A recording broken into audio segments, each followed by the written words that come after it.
Welcome back. It's now my pleasure to introduce Roger Hardy. Roger Hardy spent more than 20 years as a Middle East analyst with the BBC World Service and is the author of several books, including The Poisoned Well, Empire and Its Legacy in the Middle East. And we've heard echoes of that today. Most recently, and in fact very recently, Roger has written a book called The Bride, An Illustrated History of Palestine, 1850 to 1948, published by Mount Orleans Press, which I commend to you. And Roger will talk to us now about photographs of the Nakba. Over to you, Roger.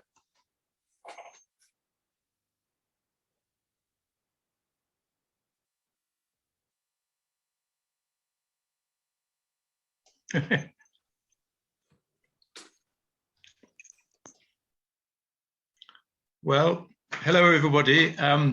You must forgive the plug for my book, but in a sense, the book was the start of a journey into a whole number of archives, including Israeli archives, some of which were very difficult to get into and very difficult to navigate in. So what I'm going to say is really very personal. And when I got to the Nakba towards the end of the book, I thought initially of what you might call the stock images of the Nakba. So I approached UNRWA, whose unique collection of photographs is now digitized. I thought of news agencies who were covering the First Arab-Israeli War, and they produced essentially war photographs, often focusing on British soldiers. But I knew in the back of my mind that there were Israeli photographers who had recorded the Nakba. They, of course, would have said, no, we were recording and photographing the Israeli War of Independence. But in doing the one, they were also doing the other.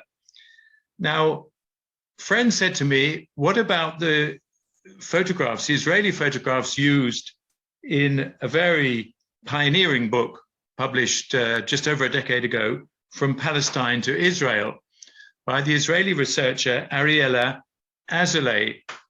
And she had taken photographs, very remarkable photographs, from official Israeli archives, state archives. So I was following in her footsteps, but even she had found some of these archives pretty difficult to access. And as a sign of frustration, she'd published a number of empty boxes indicating pictures that she'd not been allowed to publish. If I don't run out of time, I'm going to show you today one of those pictures that she was not allowed to publish. Let's go to picture number one. This is, as many of you will know, I think, Ramla in July 1948. The photographer, we know quite a lot about him. When I started researching, I discovered we knew plenty about him. He was one of the most distinguished of the Israeli photojournalists, Benno Rothenberg.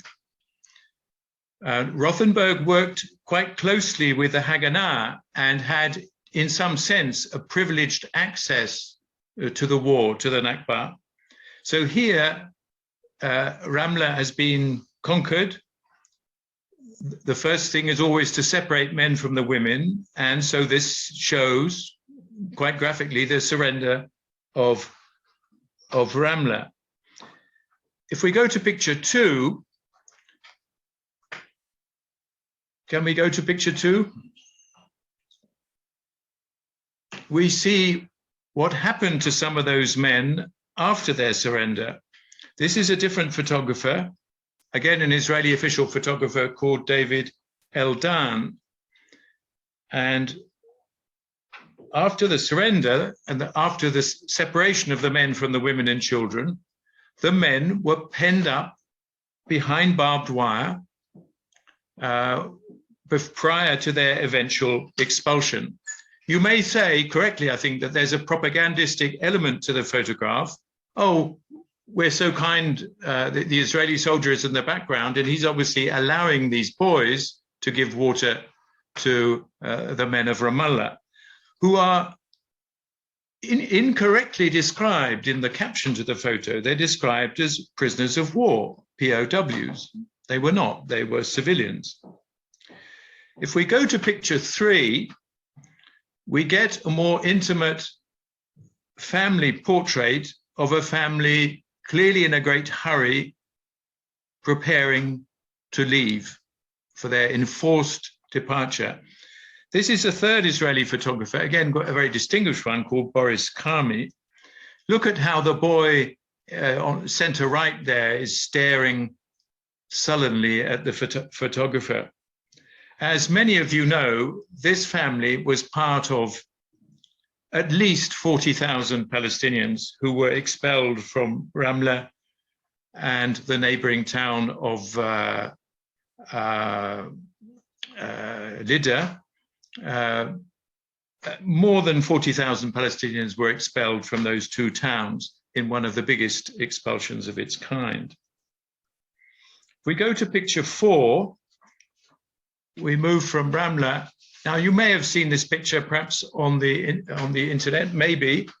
You may have seen it in Ariella Azoulay's book. These are usually described as the women and children of Tantura, the coastal village of Tantura. But in fact, they'd been moved around more than once from one place to another by the Israelis. And here they're at the border crossing point. They're about to go to Tulkarem, which was under Jordanian control. This first image is what I would call a classic refugee shot. The refugees are in the foreground, and you get a very vivid image of the women carrying their bags, carrying their children. The next photo, if we can turn to that, is the same shot, but look at those anti-tank barriers, sadly rather topical because of the war in Ukraine. And this is, again, an official photographer, Paul Goldman, and he chose to put the women and children further back into the picture. And so these brutal lumps of metal are thrust forward, as it were, against them.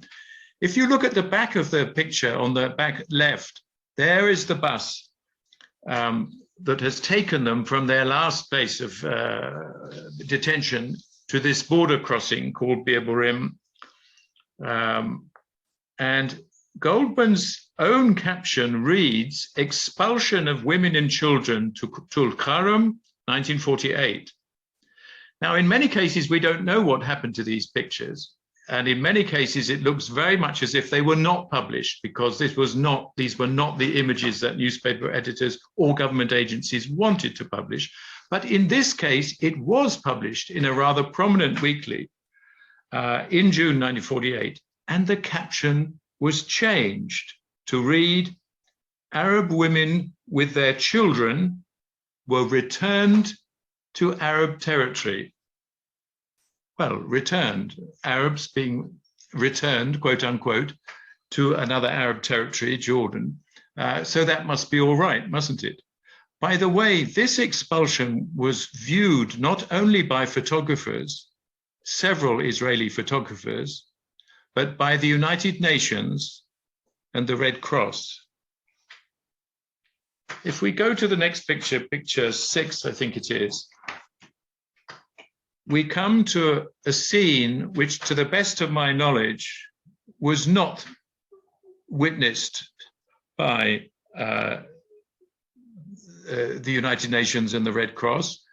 It's the small village of Iraq al-Manshia in southern Palestine, where they'd been fighting between the Israeli and Egyptian forces.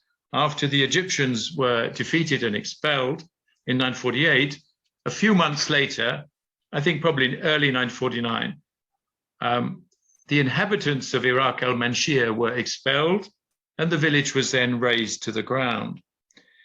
If you've seen this picture, it's almost certainly in Ariella Azoulay's book, The photographer is again Benno Rothenberg. He took a whole series of shots of this village. And as far as Israel was concerned, these images by Rothenberg were not published until some 6 decades after the event they describe. By then, Rothenberg himself was in his 90s, and he gave his permission to use them. My strong guess is at the time he kept them back. He knew what would happen if he submitted them, but he then thought, well, 60 years on, I want to show the pictures that I took. He could, after all, have suppressed them or even destroyed them, but he didn't. I'm glad to say now, and this is a change since the days when that book From Palestine to Israel was published, there's been some change for the better as far as these Israeli archives are concerned. After strong lobbying, really, by the Israeli branch of Wikimedia Commons, we all know Wikipedia. Wikimedia Commons are dedicated to putting images, all kinds of images, into the public domain. This picture and the other pictures of Iraq al-Manshia are in the public domain, I'm very glad to say. If we go to picture 7, this is, and again, I will link this to this issue of making pictures available. The public domain means researchers like me can get hold of these pictures, preferably in good resolution and preferably without spending a whole bundle of money to do so, and then reproduce them in a magazine, newspaper, book, whatever it may be. This is Majdal in 1950. It's not as well known as it should be, I think, that the expulsions associated with the Nakba continued into 1950. Majdal, of course, had been renamed by the Israelis with its ancient name, Ashkelon. The town, many of the Arab inhabitants had already gone, but there was quite a degree of contention about what should happen to those who remained. Moshe Dayan was in charge of the final evacuation of the Arabs of Majdal, by now Ashkelon, and Dayan insisted that this evacuation was entirely voluntary. Benno Rothenberg's picture, and it's Rothenberg again, tells a different story. The remaining inhabitants, the remaining Arabs of Majdal, were both bribed and coerced into leaving. You see the sacks in the picture? An Israeli official, I'm not sure if one is Israeli, one is an Arab, perhaps for translation purposes, but anyway, the Israeli, I think the one with the glasses, is handing over sacks of money to the Arab who's being told to leave. This is one of the pictures that Ariella Azoulay was not allowed to publish. And so I'm particularly pleased, and I think others should be pleased, that it is now in the public domain. Though if you go to Wikimedia Commons, the caption in English and the caption in Hebrew are less than instructive. They do not tell you what I'm telling you now. I still have a couple of minutes, so I'll turn to pictures of a slightly different kind, some of which incidentally are in the book. In the book, I use probably 24 or more pictures from Israeli archives, but going back from the 1930s up until the Nakba. And I try to contextualize those pictures and talk about them in the book. But if we turn to picture 8, this is a different photographer, and this is what I call the archaeology of the Nakba. In other words, what happened to the villages from which the Arab inhabitants had either fled or been expelled? Well, the buildings you see are the houses of the people my pronunciation probably faulty here, of Einhod, which the Israelis named Ein Hod, and today it's an artist's colony. Someone somewhere is going to correct me here, but the Israelis kept the name similar. And these are Moroccan Jewish immigrants. These women are Jews from Morocco. The photographer is one of the most prolific photographers, and he was a master really of what we can only call Zionist photography. To put it simply, I think Zoltan Kluger, the photographer, and the official organizations commissioning him, paying him to take these pictures, they see this as a positive picture, the ingathering of the Jews into the new fledgling state of Israel. I don't think they're much interested in those houses at the top there. They are a kind of backdrop to the picture. We, however, interested in the Nakba, can perhaps view them in a different way. And in particular, we can view in a different way the next picture, the last picture, which is of the village. This is again 1949, the village of Deir al-Qasi near the border with Lebanon. This is again Zoltan Kluger. And again, I think his paymasters would have thought this is good work. Who are these kids?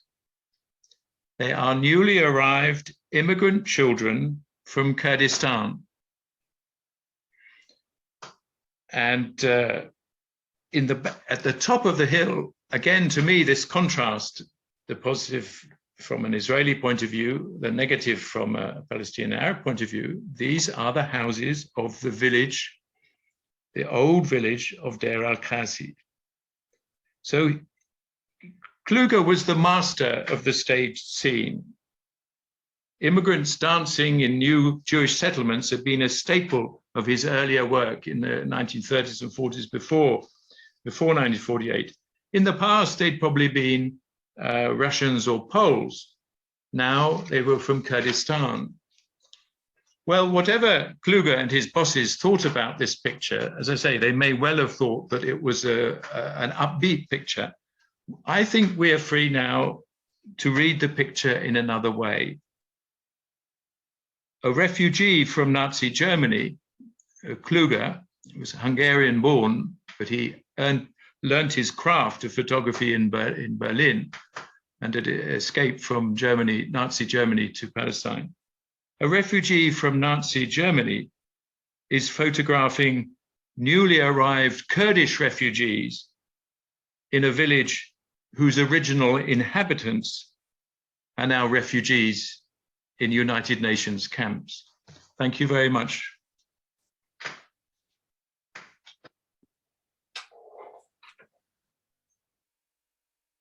Thank you very much indeed, Roger. It's a pleasure to see you and a pleasure to, well, instructive as well as a pleasure to see your photographs.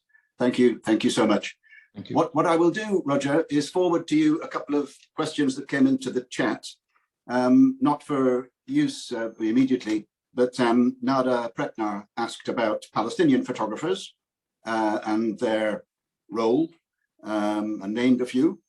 And M.R. Kryenstein asked a big question about BBC impartiality and coverage of Ukraine compared with coverage of Palestine. I will send them to you in the aftermath of today.